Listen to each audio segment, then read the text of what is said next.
Good afternoon, I'm Malcolm Jordan and this is your Midday News Fix for Thursday the 1st of February.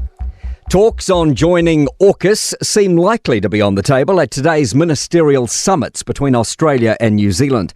Foreign Affairs Minister Winston Peters and Defence Minister Judith Collins have a series of top-level meetings in Melbourne today.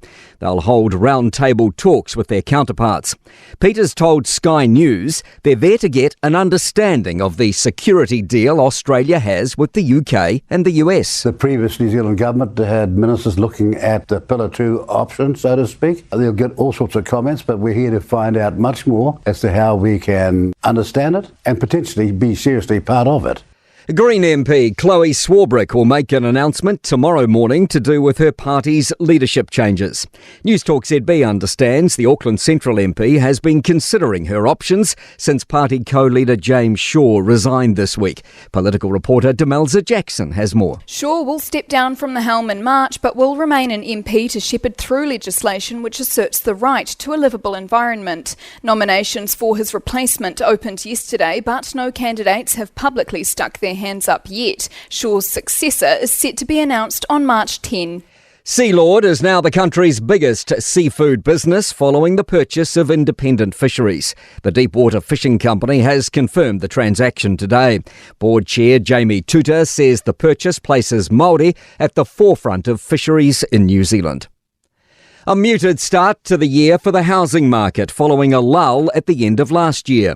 One Roof figures show property values are up quarter on quarter in 90% of suburbs, but grew just 0.9% in the 3 months to the end of January. One Roof editor Owen Vaughan says buyers retreated from the market at the end of 2023. He says there was a bit of hesitation around interest rates and post-election as to where the market was going and what the new rules would be. Consumer protections from electricity companies are tightening from next year. The Electricity Authority has decided to mandate previously voluntary guidelines.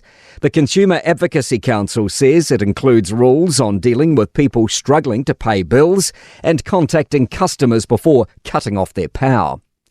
Retailers are feeling more confident, although data doesn't support it. The December quarter Retail Radar report reveals a 14% improvement in the mood from the September quarter.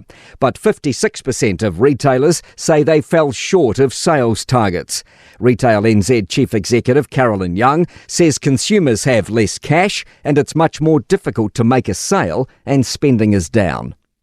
Police are still looking for a gun in relation to the death of Christchurch man David Bridgewater, who was found shot near his car early last month. From today, recycling rules will be the same for most New Zealanders. Standardised recycling has been introduced in a bid to make the process more efficient. To sport.